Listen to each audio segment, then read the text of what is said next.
Welcome to the Confident Speaker Journey. Real conversations with business professionals learning to speak with more confidence, clarity, and authenticity. Welcome to the Confident Speaker Mastery Journey. Today, my guest is Janaya Karloci. Welcome, Janaya. Thank you for having me. My pleasure. So Janaya is a naturopath from Sydney. She's a mum, she's a wife, and she is running her business from home. Janaya, please fill us in as to what your expertise is within naturopathy. Sure. So, as a naturopath, I have come to love working with people with different minds. So, neurodivergent, people who deal with OCD and anxiety, they're my particular favorite people to work with. Um, And I guess from that perspective, it's quite complex. And I like to dive deep, look at underlying factors that might be contributing to improve their holistic overall health and well-being. Mm-hmm. Yeah, it's great. And so in saying that, before Confident Speaker Mastery program, how did you personally feel when it came to speaking up in groups or presenting your ideas around your profession? In a word, terrified. And I just didn't do it. So I have been scared of speaking in public for a long time, so much that I just avoided it. Until it got to the stage where I had to use it to help grow my business. So even then, I would, I'd do webcasts or things online where I kind of didn't have to stand up in front of a group of people. I could see the people. I knew I was speaking to a group. But even then, I'd be shaky. I would, if something went wrong with the tech, that's it. It was over. Like I couldn't deal with it. Um, and I guess, things like nervous system regulation, that's a big part of what I do. But when it comes to public speaking, it was the next level. For me, it was like jumping out of a plane. It was a fear that I just didn't want to deal with. Yeah. Thanks for sharing that. I totally understand. And how long would you say that you were suffering with that? Since I can remember. I can remember in high school, probably was a little bit more confident in high school. But as I got older, I don't know, it was more scary. So I can remember being at college and doing a presentation, and I was so shaky. I literally just couldn't get the words out. Like, I think that probably put me off then from that point forward. And there was a lot of people around me saying, "Yeah, it's scary. It's scary. Like, don't worry about it. You've either got it or you don't have it." And my husband was someone that had it, and I was like, "Okay, well, I guess you either have it or you don't." So that was my belief system, I guess. Yeah, I totally understand that as well because I used to think that, oh, that person is gifted. That's why they can do it and I can't. And that sounds very similar to what you were experiencing. Yes. Yes. And the other thing is that my partner is very articulate as well. And he can just get up and speak at the drop of a hat and it not be a problem, not going to freak out, any sort of, showing of fear at all. It was something that he could do. And it's interesting how often we get attracted to partners like that. It's not uncommon to hear people say this. So, yeah, Interesting. yeah, really interesting. So you were saying that there was a time before high school where you were quite comfortable with speaking, do you feel? Maybe I've just Or blocked it okay? out, but I don't remember it being so scary. No. I think we were forced to do it quite a lot too, which is good. And I see now at schools, with my own kids, they have to do these things on a regular basis. And I think that's great because maybe we didn't do enough when I was a kid. Mm, I'm not sure. mm. And I'm curious, how do your kids handle that? And are you able to coach them or do you attempt to coach them in any way? Yeah, look, I think I've taken my husband's approach with, he's so confident at it, and I just fake it basically with them. And I'm like, yeah, it's great. Like, I've told them about podcasts and things I've done before. And I'm like, yeah, it's just like that. And you have to, if you want to be heard, you have to tell your story. And actually, my daughter, I'm quite proud. Her last two speeches, she put her hand up to go first. Let's just do it. That is so cool. Yeah, Yeah. yeah.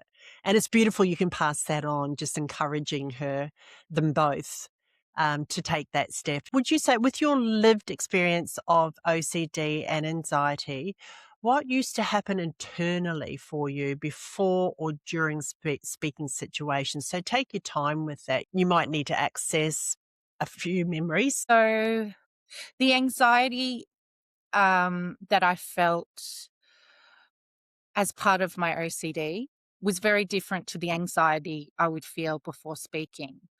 And I think that's the key thing for me. It was almost like an adrenaline rush. I would practice, I'd practice, I would practice. I'd get to a point where I was like, I can't even say this speech anymore. I'm sick of it because I've learnt it so well. And then right before the session, like before I was about to speak, it was like I got adrenaline, like, I just want to get this done. I just want to get this done. Let's just get on with it.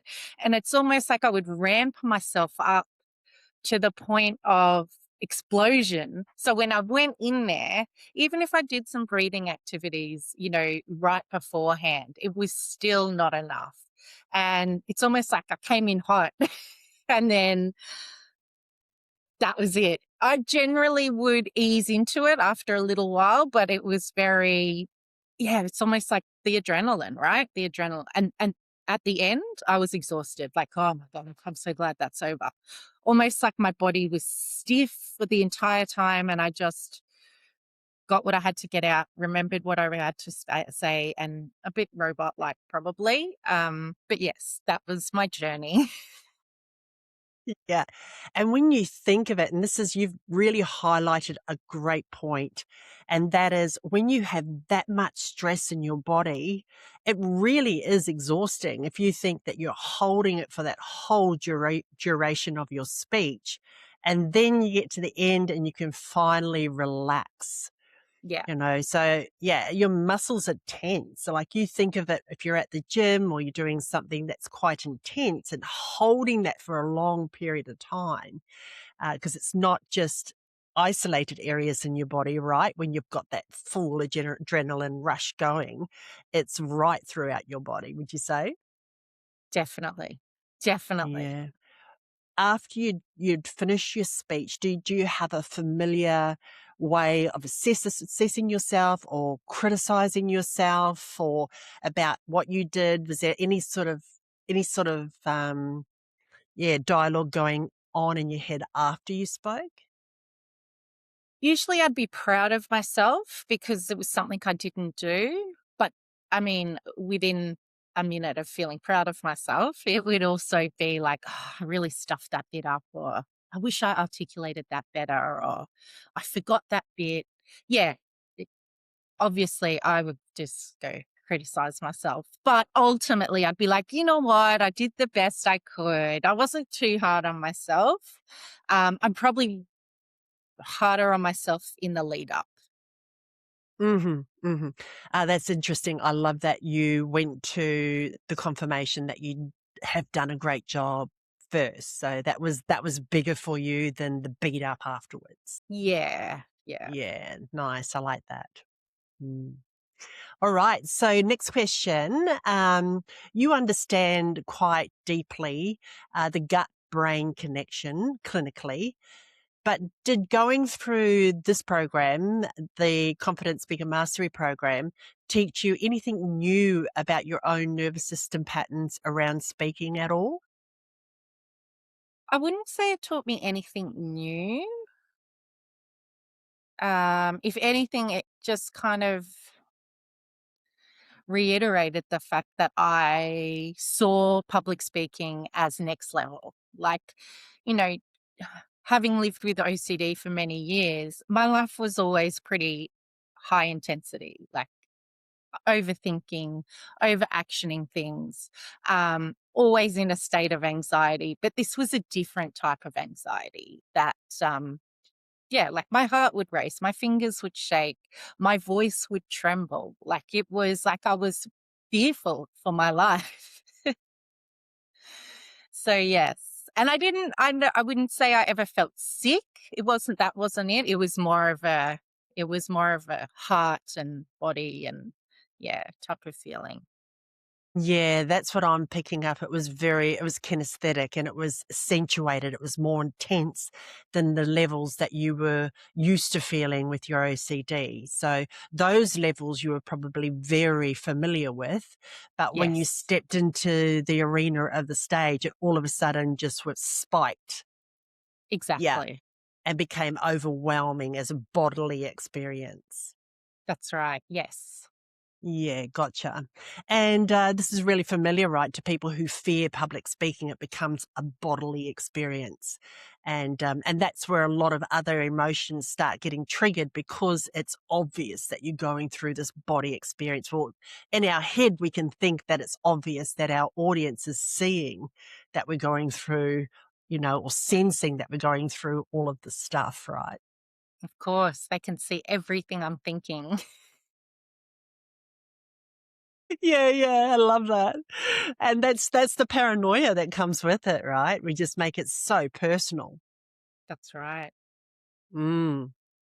Okay, so was there a moment during the program where something kind of clicked for you, where you realized you weren't, there wasn't anything wrong with you or you weren't broken, you just needed to structure and create some safety for, your speaking opportunities? I don't know if there was an exact moment. I think the whole process, it was like a little bit each week, a little bit. There was a little bit of education around the how to create a great presentation, how to be a good speaker, you know, that educational piece, which of course is going to help you feel more confident. But also it was then going deeper into, why I was afraid. And, each week we would delve in deeper, we would delve into a different area, and I was able to see the stories I was telling myself from way back when that no longer apply, but I'm still telling myself the same story. And I think for me, that was key. It was that talking to myself. And it's almost like you recognize it, you can reflect on it, and then you can move on from it. So that I think for me was the key. Although in saying that, there was an activity we did together where I can't remember what it was, but at the end of it, I just went, you know what? If someone is coming to see me, whether they're paying, whether they're signing up or whatever, they want to hear what I have to say. They're not coming to make fun of me. They're not coming to judge me. You know, I have something important that they want to hear. So I've got to give it to them, like I can't be shy. I can't be scared. This isn't about me. This is about them. So I think that was a real key factor in just empowering myself with what I was going to say is, you know what, I actually know about this topic more than most people. And yes, I do have something important to say. Great. Yeah. Yeah. I love that. You're really touching on to some of the key points that I created in the program, and that was to recognize the pattern that's keeping you stifled or silent or fearful, and that's key, Key. and it's so key because once you see it, then you can acknowledge it and embrace it, and then start working with whatever's happening. Beautiful. And then what else did you say? It was recognition, and oh, there was something else that you just said that was really important too. What did you say? Recognition and of the pattern. Just pattern, reflecting on it, and then moving on, I think. Yeah. Yeah, you're touching on some, key points of what's in the program to help people. Oh, that's what it was. It was about not taking it personally. Mm. You know, when you can shift out of, it's actually, like you said, it's not about you. It's about giving the information to people that are coming to speak with you about what you have to offer and how you can help them. So when you shift out of that all about it being self-conscious and being about me, it's not. When you can shift out of that and be of service, that's another perception shift in itself. Helps us to stop taking it all so personally. Good points. Okay, and so you often say complexity deserves understanding with your work, not quick fixes. So when you think about the presentation pyramid, which is the 4 steps to the transformation within the program, so the presentation pyramid is made up of presence, preparation, projection, and perception shifting, which supports your unique wiring instead of forcing you into someone else's speaking style. What would you say out of doing it that's helped you to acknowledge or even design your own speaking style?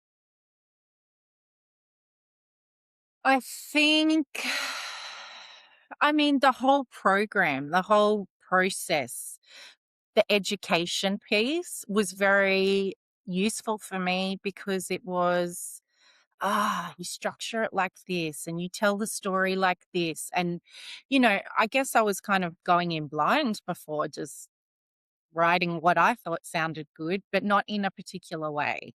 So that was very useful for me using the structure. And then again, although that may not have been part of the structure, but going underneath piece again.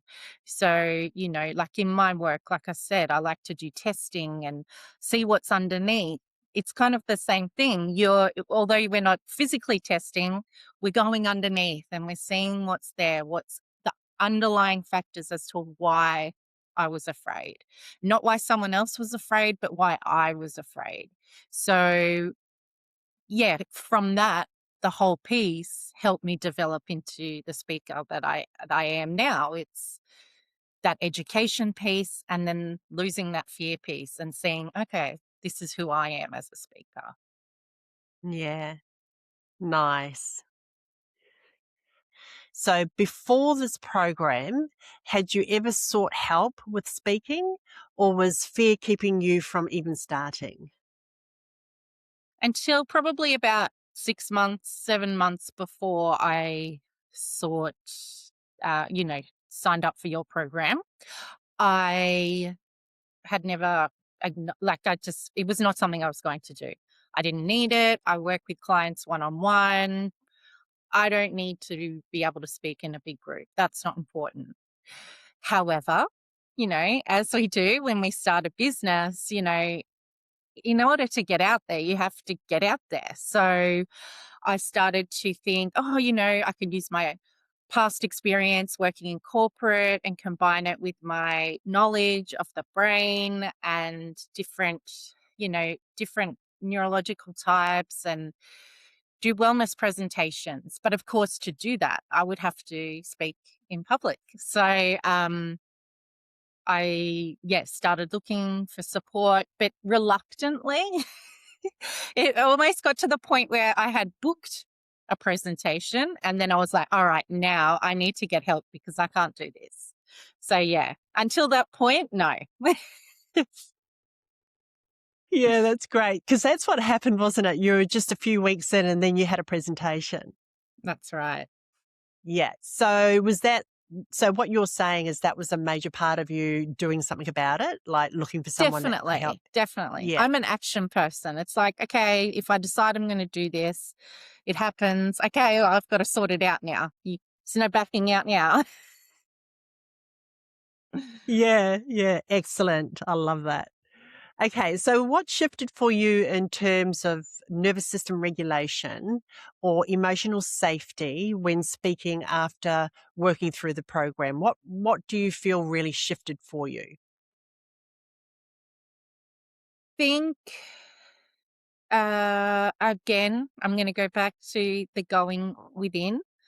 I am intimately all over nervous system regulation. I teach it to my clients. I use it daily. In the height of my OCD, I would use it over and over and over to help me not do a compulsion. And I have loads of different techniques. However, the information, and education. So the education around how to do something, a bit like, being a naturopath. I went and I studied for that. So I feel confident in what I do. So now I feel more confident. I have the information, the education on how to be a good speaker.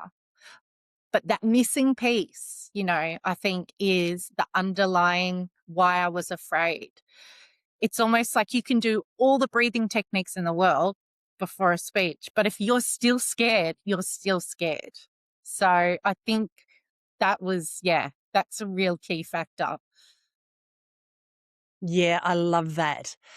Because what you're actually saying is that when you're doing these exercises to deregulate, you're not really getting it's definitely helpful. There's no doubt about it. I've used them, but you're not really getting to the root of the fear. Right. And so when you start to really uncover and discover what that is, and then you are in a much more powerful place to get clarity around where the thinking's coming from and reframe it, flip it so that, you're rewiring something else in your mind, associating it with something else and not the old memory or the old belief system. So that's really powerful what you're sharing right there. Yeah, that's exactly it. It's really, Mm, really, really pivotal for me. mm. Nice. So, how has feeling more confident in your voice impacted your leadership? And this can be at home as a mother, within your business conversations, or as a leader. Yeah, I think at home I've always been the most confident. I guess you're with the people you love the most. So that's not too bad. In my business, it's helped me with my marketing. It's helped me get out there. It's helped me feel more confident when talking to my clients, more confident in talking to prospective partners that I could work with. Um, and I mean, as a leader in my industry, I don't think I'm quite there yet. But watch this space. I am really getting out there and talking about looking at underlying factors and how important that is, especially in the world that I work with. And yeah, that's what it's all about. So watch this space. Love that. That is so good. And so I'm going to let everybody know who's listening that if you'd like Janaya's details, they will be in the information below. If you'd like to connect with Janaya online as a therapist and also as a speaker, please do connect because this is a market that's really needed out there. There are plenty of people out there that are suffering with OCD and also ADHD. So don't hesitate to get in contact with Janaya. She's fantastic, as you can most likely tell. Thank you. You're welcome.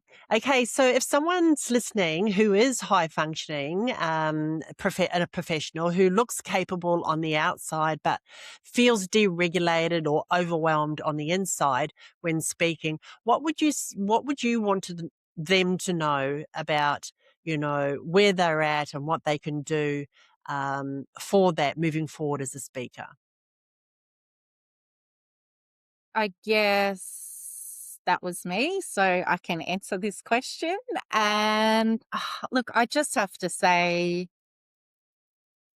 it's possible. Like if I can do it, anyone can do it. I was pretty bad. Like I was super scared. I just told everyone, like it was up there like jumping out of a plane, which I would never do, by the way. It's just not possible. so so the fact that I was able to do it, again, I really liked this course, the slow, the steady, the educational piece. I built on everything every week, and then the getting to that fear, understanding why I was fearful, and almost reprogramming my memories in a way. It just took the fear away. It's almost like I didn't have to do anything. It just kind of went away. Yeah. It's very, very effective. Nice. Yeah, like you said earlier, it was just like week by week, it was just like reducing, we were chipping away at it week by week. And that's something that I do explain to potential clients, and that is it's 12 weeks for a reason. It's a season, and this fear hasn't, come about just overnight. It's something that's been there generally for a very long time. So it is a process that we go through, just uncovering week by week. So yeah, that makes total sense what you're saying. And I think as well, coming from a naturopathic perspective, it's a holistic approach, which obviously is the way I work. So it makes sense to me. And Yeah. it just grows and it's holistic. Yeah, yeah. Now, you've possibly answered this question already because you've been doing such a fantastic job, but maybe, something else might pop in. In one sentence, what has Confident Speaker Mastery Program given you that you didn't have before? Okay, one sentence. So I guess it's given me the tools to speak with confidence and the realization that my voice actually matters. Love it. That was clarity. Just saying. That was clarity right there. Yeah, I think that's it. Like it really does. It gave me the tools to become who I wanted to be, who I knew I was underneath, basically. Yeah, that's right. That's what it's about, is just coming back to who you are. And I'm reconnecting with that, and knowing that's what matters, right? Yeah. Yeah. All right. Here's the last question, and it's in the spirit of being creative. If you had an animal totem that represented your journey as a speaker, so you and your journey, which animal pops into mind and why? Okay, the first animal that came into mind was the ugly duckling who was little and scared and turned into a beautiful swan. And Oh, why? Obviously, for that reason. I was timid, I was scared, I was small, and now I'm ready to take it on. that is so cool. I've got goosebumps. I reckon that's the best one Oh, I've heard so far. That is so good. Janaya, thank you so much for joining me today and sharing your thoughts, your feelings, your beliefs around your professional development journey into public speaking. I really appreciate it. It's been beautiful to chat with you about your realizations, your insights, and wisdom as to how you have uniquely walked this path in a season and come out the other side, and have been able to apply the skills, the techniques, and the strategies to move forward with momentum into the world of speaking about your business. And that just lights me up. It has been an absolute pleasure to watch you grow and present online. And to those people, so thank you, Janaya. thank you so much. Thanks for having me. And thanks for all Pleasure. that you've taught me. My pleasure. It really has been an absolute pleasure. And like I said earlier, people that are listening, that you'll find Janaya's details in the description below if you'd like to get in contact with her. She's a naturopath that works online and specialises in OCD and ADHD clients. All right. And to you who are listening and watching, thank you so much for your attention today. And I truly hope you're able to access some information and inspiration from our conversation here with Janaya today. If you'd like to join me and share your public speaking business journey, please do contact me below in the comments. I'd love to hear from you. Well, everybody, that's it for today. And yeah, have a good week, and we'll be back again next week. Bye for now.